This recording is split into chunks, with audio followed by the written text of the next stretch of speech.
ঠাকুর মা স্বামীজির চরণে প্রণাম জানিয়ে শুরু করছি আমাদের বই পড়া। আজকে আমাদের প্রশ্নোত্তরে স্বামী সোমেশ্বরানন্দ। দুঃখের সময়ে চলুন দেখি মহারাজ এই বিষয়ে আমাদের কি বলছেন।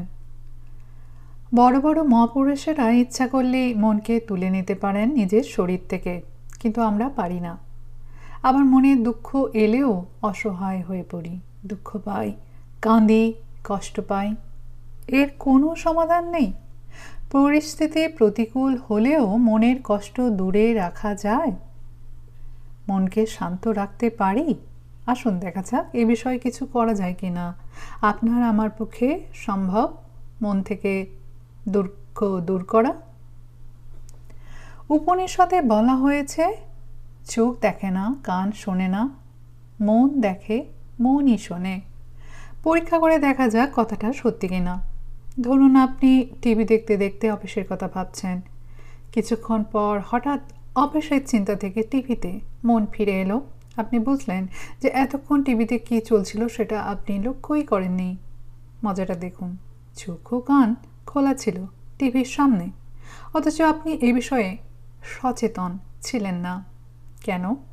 কারণ আপনার মন তখন অন্যত্র ব্যস্ত থাকায় টিভির সম্বন্ধে খেয়াল ছিল না। ব্যাস, দুঃখ দূরে রাখার রহস্য পেয়ে গেলেন। এবার বুঝতে পারলেন কেন আমি রাতে ঘুম না এলে বিছানায় এপাশ ওপাশ না করে সোজা চলে যাই জয়রামবাটিতে মনে মনে। মনকে অন্য বিষয়ে চালিয়ে দিই। মন তখন চলতি বিষয় ছেড়ে নতুন বিষয়ে ব্যস্ত হয়ে পড়ে।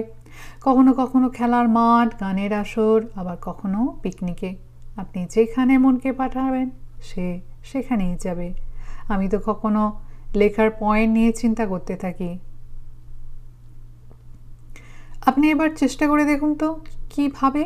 টিভি চালিয়ে সামনে বসুন, দেখতে দেখতে এবার অন্য চিন্তা শুরু করুন।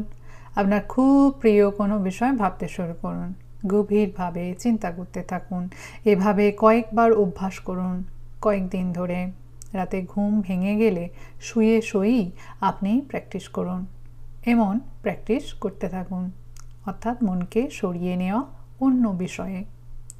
এবার খুব গুরুত্বপূর্ণ কথা একটা, দুঃখ এলে আপনি কি ওটা নিয়েই চিন্তা করতে থাকেন? কিভাবে দুঃখ হবে, কিভাবে দুঃখ দূর হবে এ নিয়ে ভেবেই যান। এতে আপনার দুঃখ দূর তো হবেই না, বরং আরও বাড়বে। কেন? অবচেতন মনে থাকা অন্য সহযোগী চিন্তা বা অ্যাসোসিয়েটেড থটস বা দুঃখ স্মৃতিও উঠে আসবে এর ফলে। অতএব দুঃখ নিয়ে চিন্তা না করে সমাধান নিয়ে চিন্তা করুন। দুঃখ বা সমস্যা নিয়ে একবার চিন্তা করেই বন্ধ করুন এটা নিয়ে ভাবা। আপনার দুশ্চিন্তা, উদ্বেগ, ভয়, আতঙ্ক ইত্যাদি দিয়ে সমাধান হবে না, বরং ওই ভাবগুলি মনের ভেতরে ঢুকে অবচেতনে বাসা বাঁধবে জোরালো হয়ে। এভাবে আপনার বিপদ আরও বাড়বে। এমন অবস্থায় আমি কি করি? প্রথম, আমার চেয়ে যারা দুঃখী তাদের কথা ভাবি। এতে নিজেকে কিছুটা সৌভাগ্যবান বলে অনুভব হয়, বা যা একটা পজিটিভ দৃষ্টি, ফলে মন আশাবাদী হয়। দ্বিতীয়, অতীত জীবনের কথা ভাবি।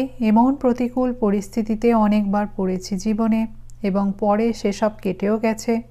সেসবই ছিল সাময়িক, এসেছে আবার চলেও গেছে। ঠিক তেমনি আজকের এই দুঃখ দূর হয়ে যাবে। তৃতীয়, ঠাকুর ও মা তো দেখছেন যে তার ছেলে অর্থাৎ আমি কষ্ট পাচ্ছি। কেন তবে আমার এই দুঃখ? নিশ্চয়ই তাদের কোনো পরিকল্পনা আছে এর পেছনে, তাদের কোনো উদ্দেশ্য রয়েছে। হয়তো কোনো বড় কষ্টকে কাটছেন আমাকে এই ছোট কষ্ট দিয়ে। চতুর্থত, শ্রী শ্রীমা আমাকে এত কিছু দিয়েছেন জীবনে, আর সামান্য এই কষ্টের জন্য অভিযোগ করছি। পঞ্চম, তাঁরা এই কষ্ট দিচ্ছেন আমাকে আরও শক্তিশালী করার জন্যই, সহ্য শক্তিও তো তাঁরাই দিচ্ছেন আমাকে।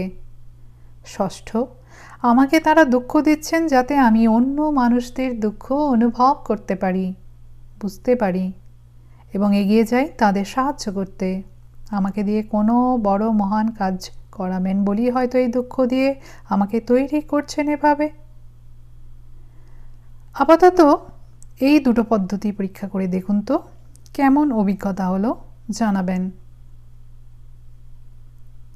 মহারাজের মূল্যবান বিষয়বস্তুর সম্পর্কে আমাদের যেগুলি বললেন আমরা সেগুলো যথাযথ পালন করতে চেষ্টা করব।